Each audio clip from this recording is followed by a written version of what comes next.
Investments in securities market are subject to market risks. Read all the related documents carefully before investing. This week on Occasional Vijayadashmi, we are coming up with 3 interesting webinars. The first webinar is Making an Auspicious Start, where we will be discussing on how to make your first investment decision. This webinar will be hosted in 2 different languages, Tamil and English. And the second webinar is What Makes Peer Different. Here we will be discussing our multi-asset PMS product Peer. This webinar is more useful for the investors who want to diversify their portfolio. And the last webinar is The Power of Lump Sum Investing. Here we will be discussing the benefits of lump sum investing. If you are interested in any of this webinar, you can click the link below in the description to register.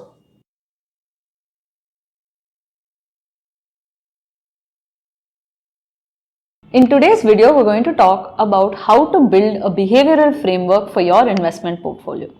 As an investor, you're probably already looking at the macroeconomic context and studying valuations and looking at trends in terms of flows and momentum. And while these are all important factors in constructing your investment framework, one thing that gets overlooked by almost everyone is the behavioral context in which we operate. This plays a very important role in the kind of risks you're taking in your portfolio, as well as the investment options that you have available to you today. So let's take a quick look at what goes into a behavioral framework. Now, the obvious and first thing to look at is your own risk tolerance.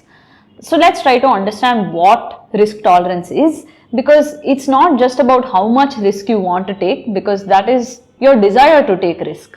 Your risk tolerance is actually defined by how much risk you can afford to take at a given point in time, and that may be constrained by things like your age, the proximity to certain goals in your life's timeline, as well as your investment horizon. Now, many investors often tend to judge their own risk tolerance and risk profile by a standardized test, which asks you certain hypothetical questions about how you would behave in certain market situations. But what an investor needs to do through their entire journey is to look at the test results, but also evaluate what their actual behavior was in those different market contexts. Because over time, we'll get a sense of whether our on paper results are very close to our real life results, and knowing the gap and or knowing which direction we are actually behaving in will give us a better framework to work with. Now, moving beyond just yourself, there are certain other things that you can consider in the behavioral framework. So the first is to look at certain behavioral tendencies of crowds. So are you seeing any herding in the marketplace today? Which means, are you recognizing any level of herd mentality where everybody is talking about the same thing? These things can be quite fun to track because it's more like a social experiment. It's the kind of conversations you notice at social gatherings or at your lunch with colleagues, or the casual conversation that comes up at dinner time with your family. The second important element is to look at flows. So where is the money coming from? Who is pumping money into certain segments of the market? Who is taking money out? So following the flows or the liquidity in a market can actually give you a sense of where the market is heading. But it's important not just to look at current trends, but also try to anticipate what the future trends could be, because flows can be a big driver of momentum. A third parameter for you to track could be what promoters are doing. In this current market context, are they buying, showing more conviction in the businesses that they're running, or are they selling, capitalizing on higher valuations?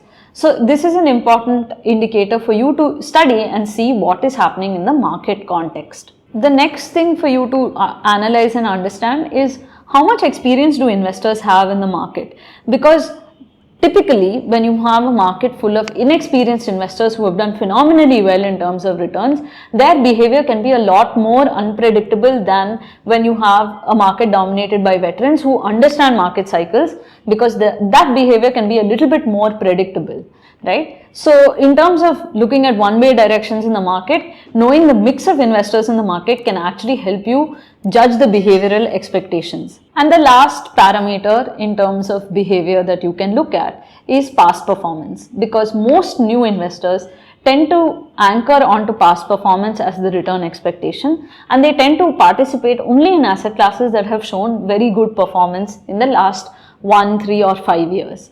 So knowing where past performance stands and which sectors are getting more flows and how experienced the investors are in those categories is going to be a great way for you to construct your behavioral framework. We hope this behavioral framework helps you invest in a safer manner.